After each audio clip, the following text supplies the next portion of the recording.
ഊബറിനെയും ഓലയും മറികടക്കാൻ ഭാരത് ടാക്സി വരുന്നു. കുറഞ്ഞ നിരക്കിൽ ഇനി ടാക്സിയിൽ യാത്ര ചെയ്യാം. രാജ്യത്തെ ആദ്യത്തെ സർക്കാർ ക്യാബ് സർവീസാണ് ഭാരത് ടാക്സി. സ്വകാര്യ വാഹനങ്ങളുടെ എണ്ണം കുറച്ച് പൊതുഗതാഗതം പ്രോത്സാഹിപ്പിക്കുന്നതിന്റെ ഭാഗമായാണ് ഭാരത് ടാക്സി സർവീസുമായി കേന്ദ്രമെത്തുന്നത്. കേന്ദ്ര സഹകരണ മന്ത്രാലയത്തിന്റെയും ദേശീയ ഇ ഗവേണൻസ് ഡിവിഷന്റെയും കീഴിലാണ് ഭാരത് ടാക്സി പ്രവർത്തിക്കുക. കാറും ഓട്ടോയും ബൈക്കും ഭാരത് ടാക്സിയിൽ ഉണ്ട്. സാധാരണക്കാർക്ക് കുറഞ്ഞ നിരക്കിൽ യാത്ര ചെയ്യാം എന്നതാണ് ഇതിന്റെ ഏറ്റവും വലിയ പ്രത്യേകത. മറ്റ് ഓൺലൈൻ ടാക്സികളെ പോലെ തിരക്കേറിയ സമയങ്ങളിലോ മഴക്കാലത്തോ പെട്ടെന്ന് നിരക്ക് വർദ്ധിപ്പിക്കുകയുമില്ല. ആദ്യത്തെ 4 കിലോമീറ്ററിന് വളരെ തുച്ഛമായ തുക മാത്രമാണ് ഈടാക്കുക. ഇതിനുശേഷം 12 കിലോമീറ്റർ വരെയുള്ള ദൂരത്തിന് കിലോമീറ്ററിന് 23 രൂപയും ദീർഘദൂര യാത്രയ്ക്ക് കിലോമീറ്ററിന് 18 രൂപയും ഈടാക്കും.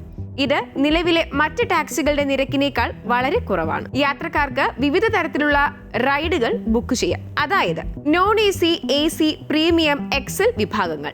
ബുക്ക് ചെയ്ത് മിനിറ്റുകൾക്കുള്ളിൽ ടാക്സി എത്തിച്ചേരുമെന്നും ഭാരത് ടാക്സി അവകാശപ്പെടുന്നു. ഡ്രൈവർമാരെ ഓഹരി ഉടമകളാക്കാൻ അനുവദിക്കുന്ന രാജ്യത്തെ ആദ്യത്തെ സഹകരണ ടാക്സി സേവനം കൂടിയാണ് ഇത്. ഡ്രൈവർമാർക്ക് നേരിട്ട് ലാഭം ലഭിക്കുന്ന രീതിയിലാണ് ഇതിന്റെ പ്രവർത്തനം. മറ്റ് ഓൺലൈൻ ടാക്സി സംവിധാനങ്ങളിൽ നിന്ന് വ്യത്യസ്തമായി 80% തുകയും ഡ്രൈവർമാർക്ക് ലഭിക്കും. സുരക്ഷയുടെ കാര്യത്തിലും ഉറപ്പു നൽകുന്നു. ഭാരത് ടാക്സി ഉപയോഗപ്രദമാക്കാൻ വളരെ എളുപ്പമാണ്. ഇത് പൂർണ്ണമായും ആപ്പ് അധിഷ്ഠിത സേവനമാണ്. ഉപഭോക്താക്കൾക്ക് ഗൂഗിൾ പ്ലേ സ്റ്റോറിൽ Bharat taxi driver app download ചെയ്യാം.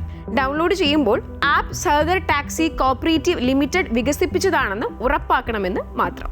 മൊബൈൽ നമ്പറും OTPയും ഉപയോഗിച്ച് രജിസ്റ്റർ ചെയ്ത ശേഷം നിങ്ങളുടെ പിക്കപ്പ് ഡ്രോപ്പ് ലൊക്കേഷൻ നൽകിയാൽ മാത്രം മതി. രാജ്യതലസ്ഥാനമായ ഡൽഹിയിലാണ് ഭാരത് ടാക്സി ആദ്യം ആരംഭിക്കുക.